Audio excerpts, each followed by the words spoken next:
Hello বন্ধুরা, আমার দেখছেন ইউটিউব চ্যানেল। আমি বাপি, নিউ বিশ্বকর্মা ফার্নিচার থেকে। আগের ভিডিও যারা দেখেছেন ফার্স্ট পার্টে, এটা হলো সেকেন্ড পার্ট আপনারা দেখছেন।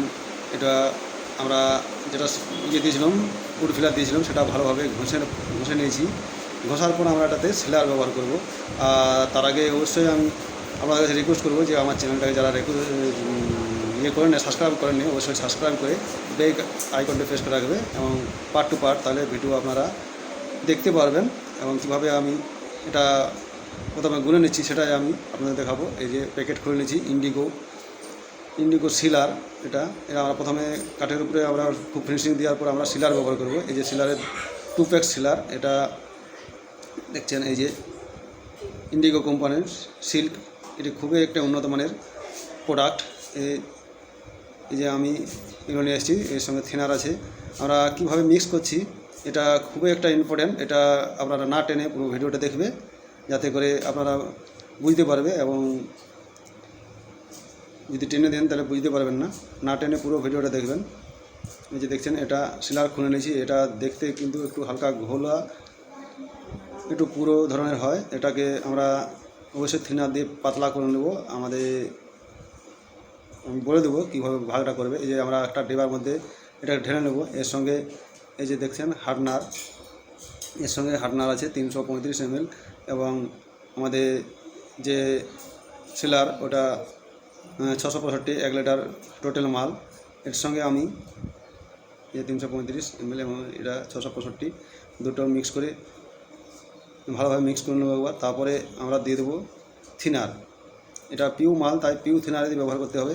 এটার সঙ্গে অন্য কোনো থিনার ব্যবহার করতে হবে না। এর আগে ভিডিও আমি এর সম্বন্ধে দিয়েছি, কিন্তু এটা খুবই ডিটেলসভাবে দিচ্ছি, তাই এটা পুরোটা ভালোভাবে দেখতে যাবে। এই যে দেখছেন থিনারটা আমি কিন্তু 300 থেকে 250 থেকে 300 ml দেবো, তাতে আমাদের হয়ে যাবে। এবং কম বেশি টুকটাক হলেও কোনো অসুবিধা হবে না। কেউ যদি চায় 350 বা 250 দেয়, তার কোনো অসুবিধা নেই। এই যে আমরা এটাকে খুব সুন্দরভাবে একটা ডাবার মধ্যে ঢেলে এটাকে নেড়ে চেড়ে কিন্তু মিক্স করে নিতে হবে। এই যে আমরা একটা ডাবার মধ্যে ঢেলে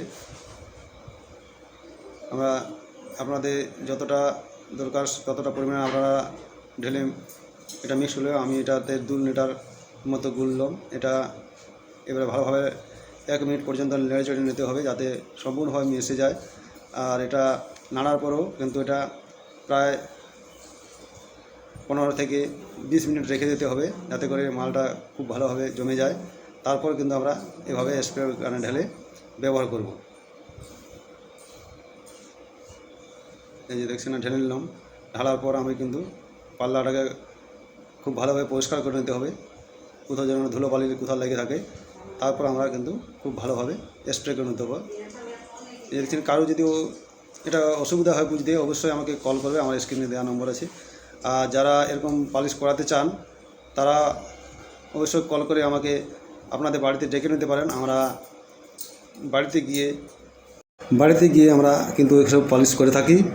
আপনারা যদি দরকার হয় আপনাদের এরকম পলিশের, অবশ্যই আমাকে কল করে ডেকে নিতে পারেন। আমরা গিয়ে এরকমভাবে পলিশ আমরা করে দেবো। আর এই পলিশটা সম্বন্ধে আমি আগে ভিডিও দিয়েছি। এই পলিশটা দেখতে কিন্তু খুবই সুন্দর হয় এবং এটা কাঁচের মতো ফিনিশিং এবং স্ক্র্যাচ প্রুফ এবং ওয়াটার প্রুফ, এবং সেখানে করতে পারেন, বাইরেও করতে পারেন এবং ভেতরে করতে পারেন পলিশটা। এই সম্বন্ধে যারা দেখেছেন ভিডিও, আমার বলার কিছু নেই, তারা অবশ্যই জানেন এটা যে কীরকম ধরনের একটা পলিশ। তো এই যে দেখছেন আমি এইভাবে কিন্তু চারপাশ থেকে সিলার দিয়ে নেব। এই যে দেখছেন এইভাবে সিলারটা কিন্তু চারদিকে যেমন প্রপারলি পেয়ে যায় সেভাবে দিয়ে নেব সিলারটা।